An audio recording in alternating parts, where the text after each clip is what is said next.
Muito bom dia, minha gente querida, que nesse mundo doido que nós vivemos, a graça e a paz de Jesus esteja sobre a sua vida, guardando a sua mente, guardando o seu coração, guardando os seus passos.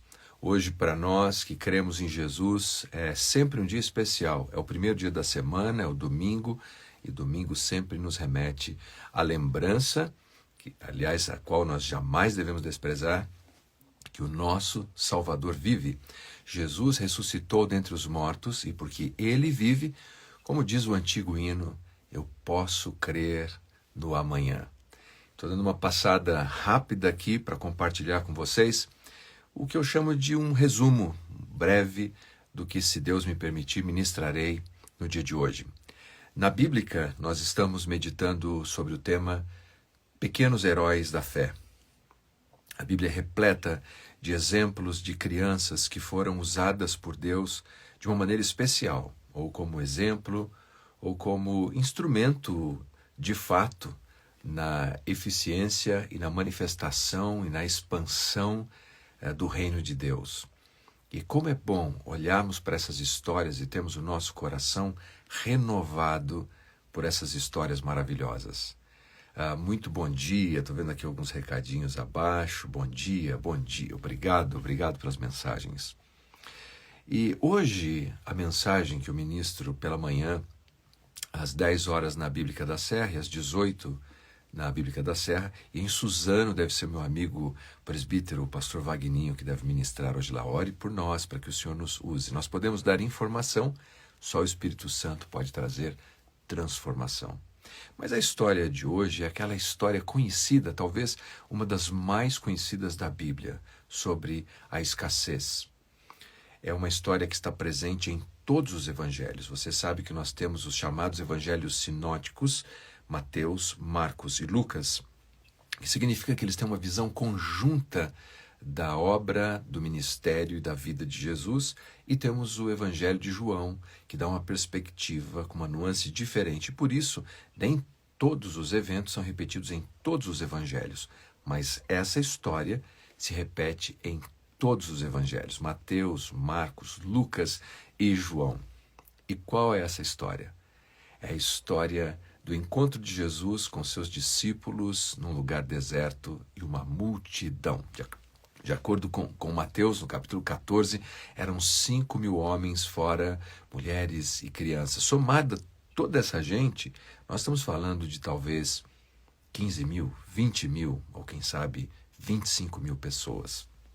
Jesus, de maneira carregado de compaixão, carregado de amor, de maneira amorosa, ele olha para aquelas pessoas, ele cura os seus doentes, e o dia vai passando. E quando a noite começa a cair, os discípulos dizem a Jesus que é hora de dispensar aquela multidão, de enviá-los para os vilarejos para que possam encontrar alimento. E a resposta de Jesus é surpreendente. Ele disse, não precisa dispensá-los, vocês dão a eles alguma coisa para comer. E isso desperta um diálogo apresentado em cada um desses evangelhos. Como? O lugar é deserto. Primeiro, não tem onde comprar.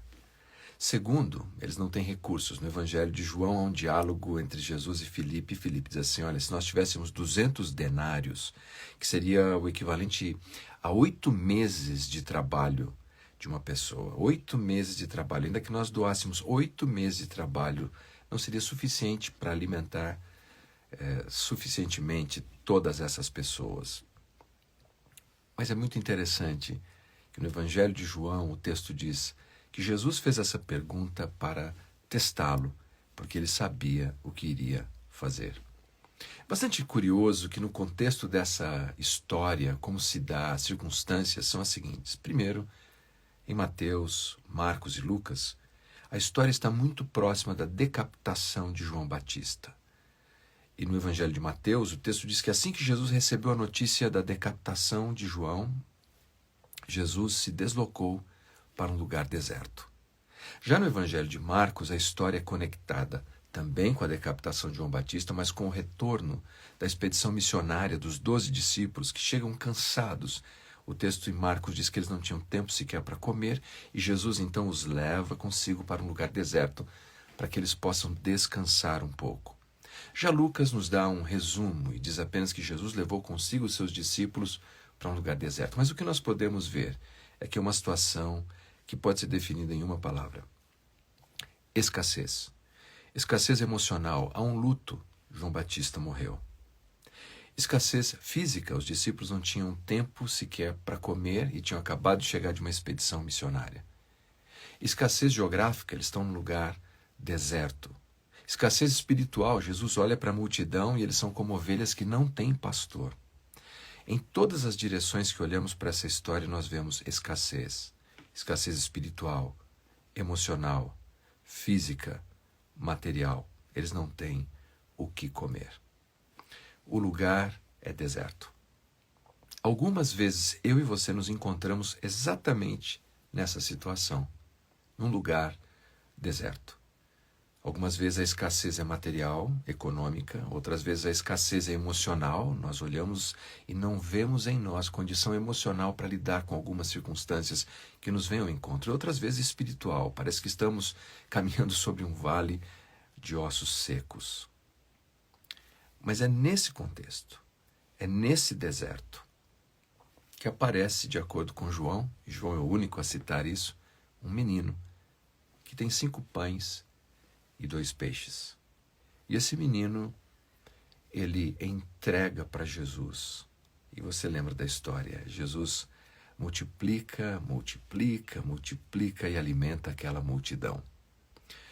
Os pães que os padeiros não assaram, os peixes que os pescadores não pescaram, agora se transformam pelas mãos abençoadas de Jesus, de Deus em carne, no alimento e na provisão daquela multidão. Veja, há 3 lições que nós podemos extrair dessa história e que nos ajudam quando nós passamos pelos nossos desertos, que nos ajudam quando nós nos sentimos assim, na escassez, no estio, seja emocional, seja físico, espiritual ou material. 3 lições são as seguintes. Primeiro, o texto diz que Jesus sabia o que iria fazer. Nós devemos confiar na sabedoria de Jesus. Quando nós estamos vivendo situações assim, de luto, de perda, de vida espiritual ressecada, de debilidade física ou de limitação econômica, um verdadeiro deserto, muitas vezes nós não sabemos o que fazer. Confiamos naquele que tudo sabe. Jesus sabe o que fará. Assim como ele soube o que fazer quando acabou o vinho no casamento, quando ele sabia o que fazer quando os discípulos passaram a noite lançando a rede no mar e nada pescaram, ele sabia o que fazer. E agora, nesse lugar deserto, Jesus sabe o que fazer. E na sua vida, na minha vida, Jesus sabe o que fazer. Segundo, nós devemos ter a mesma submissão daquele menino. O menino podia ter escondido o lanche dele, ele poderia ter se perdido no meio da multidão, ele poderia ter dado metade do seu lanche, apenas uma parte dele. Mas esse menino foi totalmente submisso. Ele sabia que o lanche já não mais era dele, não pertencia a ele. A decisão de ficar com aquilo não era mais dele. Ele disponibilizava o pouco que tinha, insuficiente para aquela multidão, nas mãos de Jesus. E é isso que devemos fazer. Devemos fazer isso com aquela gotinha ainda de disposição emocional que existe. Devemos fazer isso com aquele pouco de saúde que ainda temos no corpo. Devemos fazer isso com o pouco de tempo que ainda temos. Devemos fazer isso no meio dos nossos desertos e dizer: Senhor, o que tenho é teu, ainda que seja tão pouco. É como se fosse nada diante da grande necessidade da minha família, do meu trabalho, da minha igreja, do meu ministério.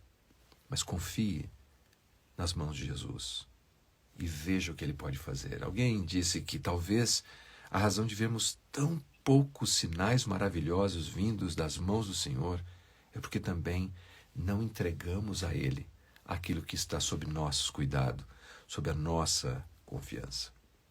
E terceiro, a soberana providência. Quando finalmente, no meio do deserto, nós confiamos na sabedoria de Jesus e somos submissos como aquele menino, nós veremos a soberana providência de Deus. E o texto diz que toda aquela multidão foi alimentada e que se fartaram. A palavra fartar ali é como alguém que está empanturrado, alguém que comeu demais, não está apenas satisfeito. E ainda sobraram 12 cestos, talvez para cada discípulo carregar e lembrar que Jesus é suficiente para transformar a escassez em abundância, para transformar a nossa escassez e as nossas misérias em uma abundância tão especial, porque Ele é grande, Ele é poderoso, Ele é suficiente para fazer isso. Independente do que você esteja vivendo ou qual seja o seu deserto, independente de qual seja a sua escassez, há um caminho para o qual você deve correr, há uma pessoa a quem você deve clamar e você deve confiar nele. Jesus. Que Deus te abençoe nesse dia, te dê um ótimo domingo. E eu aproveito mais uma vez para consignar aqui os meus parabéns a todos os professores. Que Deus abençoe cada um de vocês. Obrigado por esse tempo. Forte abraço.